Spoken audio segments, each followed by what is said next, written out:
شب معراج کی رات جب میرے آقا صلی اللہ علیہ وسلم سدرۃ المنتہا پر پہنچے تو اس وقت میرے آقا صلی اللہ علیہ وسلم سے جبریل امی فرشتوں کے سردار کہنے لگے کہ اگے جے میں جاما میرے پر جل دے، اگے جے میں جاما میرے پر جل دے، اگلیاں راما نے سرکار واسطے اونچی آواز سے کہہ دیں، اگلیاں راما نے سرکار واسطے محبوب خدا ہوں کسی اگے آپ ہی لگے جاؤ، اس تو اگے میں نہیں جا سکتا۔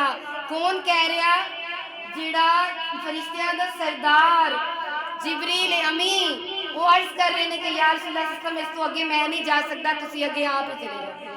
اور آپ صلی اللہ علیہ وسلم جب آپ عرش معلیٰ پر پہنچے، سنیے ذرا، عرش معلیٰ پر پہنچے، آپ اپنے نالین پاک اتارنے لگے، اللہ رب العزت نے فرمایا محبوبہ اس طرح ہی چلے آؤ، جتیاں لان دی ضرورت نہیں ہے۔ اور ابھی ہم اگر ایک قرآن پاک کی آیت پڑھے جس میں اللہ رب العزت موسیٰ علیہ السلام سے فرما رہے ہیں کہ موسیٰ یہ آپ جو کوہ طور پر جب آئے تو آپ اللہ تعالیٰ کی طرف سے آواز آئی کہ موسیٰ یہ مقدس جگہ ہے، یہ مقدس وادی ہے۔ موسیٰ علیہ السلام سے فرمایا کہ اپنی جتیاں اتار دیجئے، ادھر فرما رہے ہیں کہ جتیاں اتار دیجئے اور ادھر فرما رہے ہیں کہ ایسے ہی چلے آئیے۔ اب جب نبی کریم صلی اللہ علیہ وسلم اپنے رب کے حضور گئے، اللہ رب العزت کی تجلیات کی انوار دیکھے، اللہ رب العزت اور محبوب خدا صلی اللہ علیہ وسلم میں صرف 2 بالش کا فاصلہ تھا۔ محبوب رب کو تک رہے ہیں اور رب محبوب کو تک رہے ہیں، مہمان بھی حسین ہے اور میزبان بھی حسین ہے۔ تو جلوے اور تجلیات و انوار کی بارش ہو رہی ہے، اور کون سی رات ہے؟ آج کی رات شب معراج کی رات ہے۔ تو تجلیات کے انوار کا کیا عالم ہے کہ رب نے محبوب کو خود ہی بنایا اور خود ہی محبت کر لی۔ جب رب اپنے محبوب سے محبت فرما رہے ہیں، ہم کیوں نہ محبت کریں؟ جو رب کے بندے ہیں، جو رحمان کے بندے ہیں، وہ رحمان کی سنتوں پر چلتے ہیں۔ رحمان کی سنت تو یہ ہو گئی کہ محبوب سے محبت فرما رہے ہیں، عشق فرما رہے ہیں۔ فرمایا السلام علیکہ ایھا النبی، پڑھتے ہیں نا تحیات میں، السلام علیکہ ایھا النبی۔ اللہ رب العزت محبوب کو فرما رہے ہیں۔ آپ صلی اللہ علیہ وسلم نے فرمایا کہ میں سامنے بیٹھا ہوں اور رب تعالیٰ نے مجھ پر سلام بھیجا کہ آپ پر سلامتی ہو، اور آپ سے جواب دیا السلام علینا وعلی عباد اللہ الصالحین، السلام علینا وعلی عباد اللہ الصالحین۔ پھر فرشتوں نے کہا اشہد ان لا الہ الا اللہ واشہد ان محمدا عبدہ ورسولہ۔ یہ شب معراج کی رات ہمیں اب تک یاد نہیں، کیا نظارے تھے۔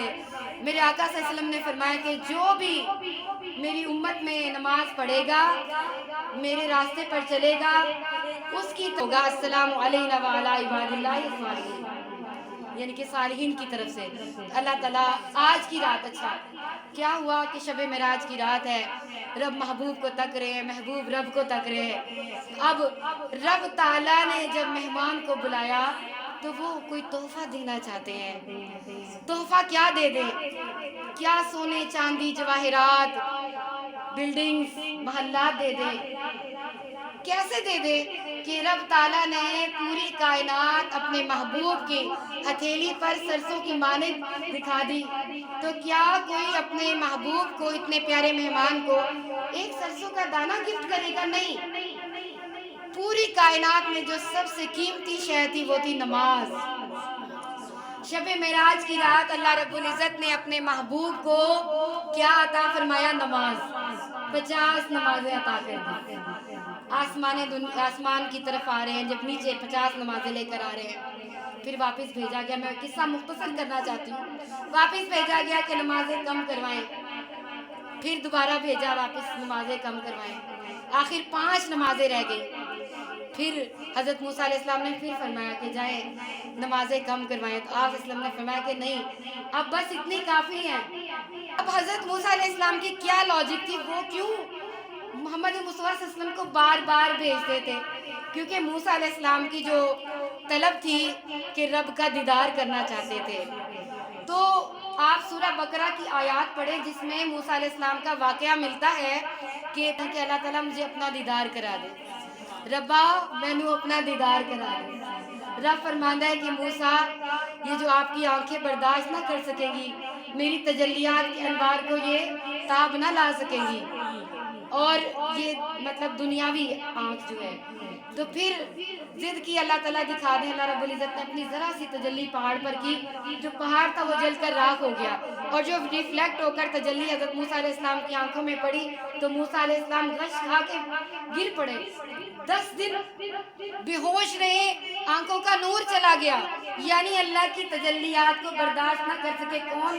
جو پیغمبر ہے. سوچئے ذرا. پھر 10 دن کے بعد جا کر اللہ رب العزت نے آپ کی بینائی کو واپس لوٹا دیا. یہ ہے موسیٰ علیہ السلام، اور ادھر ہے محبوب خدا حضرت محمد مصطفیٰ صلی اللہ علیہ وسلم. قربان جائے آپ کی ذات پر، آپ پر فدا یا رسول اللہ صلی اللہ علیہ وسلم. میرے ماں باپ، ہم سب، ہماری اولادیں، ہماری جان، ہمارے مال آپ پر قربان ہے یا رسول اللہ صلی اللہ علیہ وسلم. کہ کیا حسین بنایا ہوگا رب نے، کیا آپ کو سجایا ہوگا، کتنا پیارا آپ کو بنایا ہوگا. اللہ تعالیٰ ہم سب کو محبوب خدا حضرت محمد مصطفیٰ صلی اللہ علیہ وسلم کے راستے پر چلنے کی توفیق عطا فرما دے. اب موسیٰ علیہ السلام پتہ چلا کہ وہ شب معراج کی رات ان کی جو دعا تھی قبول ہو گئی، جو وہ دیدار اللہ تعالیٰ کا کرنا چاہتے تھے، وہ محبوب کے چہرے میں رب کا دیدار کرتے تھے. اللہ تعالیٰ پھر آپ صلی اللہ علیہ وسلم یہ معراج کا تحفہ لے کر آئے 5 نمازیں.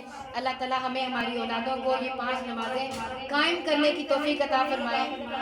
آج ایک اور گفٹ ہے آپ سب کے لیے کہ جو امت محمدی صلی اللہ علیہ وآلہ وسلم کی معراج کیا ہے، جب وہ سجدے میں جاتی ہے اور سجدے میں جا کر اللہ رب العزت کی رحمتوں کا جو اس پر نزول ہوتا ہے، خدا کی قسم اگر وہ یہ بات جان لے تو وہ سجدے سے سر نہ اٹھائے. اللہ تعالیٰ ہم سب کو خوبصورت سجدے عطا فرمائے، عشق و محبت والے سجدے عطا فرمائے. اور ایک آخری بات کروں گی کہ ایک شخص ہوتا ہے جس سے ہم ایک فارمیلٹی سے ملتے ہیں کہ اچھا چلو مل لیں، اس سے اس کا دل رہ جائے گا، بس ایسے ہی نا، مطلب فارمیلٹی سے بندہ دل نہیں ہوتا، محبت نہیں ہوتی، عشق نہیں ہوتا، بس وہ ایسی ہوتی ہے ملاقات، ایسی ہی بات ہوتی ہے. اسی طرح بہت سے لوگ اللہ تعالیٰ کے حضور بھی جب عبادت کرتے ہیں، نماز پڑھتے ہیں، یا ہمارے بچے یا پھر جن کو پرواہ نہیں ہوتی، جب وہ نماز پڑھتے دل میں عشق ہوتا ہی نہیں ہے، نہ محبت ہوتی ہے، بس یہ جلدی جلدی نماز پڑھے فارغ ہو، بس یعنی کہ جان چھوٹ جائے، میرا کھانا پوری ہو جائے، میں نے نماز پڑھی، اس کا کوئی فائدہ نہیں. نماز ہونی چاہیے جس میں عشق و محبت ہو، پتہ چلے کہ میں کس کے حضور جھک رہا ہوں، میں کیا کہہ رہا ہوں. ترجمہ ضرور جانیں، آپ کوشش کریں، کم سے کم نماز میں جو پڑھا اس کا ترجمہ تو آنا چاہیے، خالی رٹا لگانے سے کوئی مزہ نہیں آئے گا. تو اللہ تعالیٰ ہمیں عشق والی نمازی عطا فرمائے، عشق و محبت والے سجدے عطا فرما دے. اللہ تعالیٰ آج کی رات ہم پر اپنی رحمتوں کا نزول فرما دے. آمین ثم آمین.